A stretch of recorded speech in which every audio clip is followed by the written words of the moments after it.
سب سے پہلا گھر جو لوگوں کی عبادت کرنے کے لیے مقرر کیا گیا تھا وہی ہے جو مکے میں ہے، بابرکت اور جہان والوں کے لیے موجب ہدایت۔ اس میں کھلی ہوئی نشانیاں ہیں، جن میں سے ایک ابراہیم کے کھڑے ہونے کی جگہ ہے۔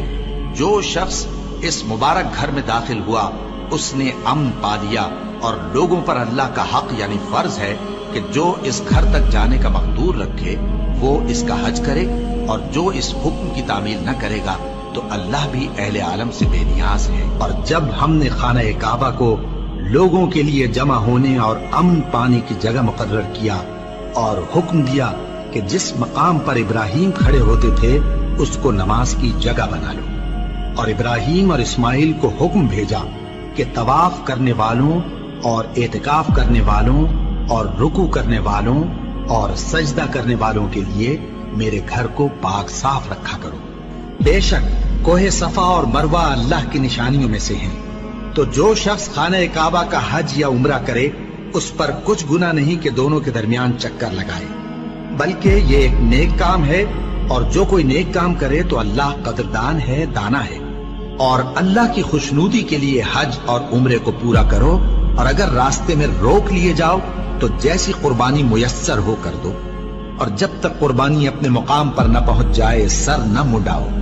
اور اگر کوئی تم میں بیمار ہو یا اس کے سر میں کسی طرح کی تکلیف ہو تو اگر وہ سر منڈا لے تو اس کے بدلے روزے رکھے یا صدقہ دے یا قربانی کرے۔ پھر جب تکلیف دور ہو کر تم مطمئن ہو جاؤ تو جو تم میں حج کے وقت تک عمرے سے فائدہ اٹھانا چاہے وہ جیسی قربانی میسر ہو کرے، اور جس کو قربانی نہ ملے وہ 3 روزے ایام حج میں رکھے اور 7 جب واپس ہو، یہ پورے 10 ہوئے۔ یہ حکم اس شخص کے لیے ہے جس کے اہل و عیال مکے میں نہ رہتے ہوں۔ اور اللہ سے ڈرتے رہو اور جان رکھو کہ اللہ سخت عذاب دینے والا ہے۔ حج کے مہینے معین ہیں جو معلوم ہیں، تو جو شخص ان مہینوں میں حج کی نیت کر لے تو حج کے دنوں میں نہ عورتوں سے اختلاط کرے، نہ کوئی برا کام کرے اور نہ کسی سے جھگڑے، اور جو نیک کام تم کرو گے وہ اللہ کو معلوم ہو جائے گا۔ اور زاد راہ یعنی رستے کا خرچ ساتھ لے جاؤ، کیونکہ بہترین زاد راہ پرہیزگاری ہے۔ اور اے اہل عقل مجھی سے ڈرتے رہو، اس کا تمہیں کچھ گناہ نہیں کہ حج کے دنوں میں بذریعہ تجارت اپنے پروردگار سے روزی طلب کرو۔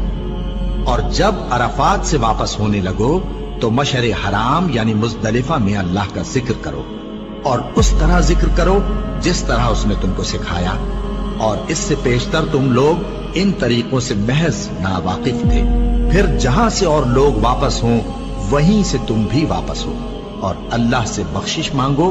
بے شک اللہ بخشنے والا ہے، رحمت کرنے والا ہے۔ پھر جب حج کے تمام ارکان پورے کر چکو تو مینا میں اللہ کو یاد کرو جس طرح اپنے باپ دادا کو یاد کیا کرتے تھے، بلکہ اس سے بھی زیادہ۔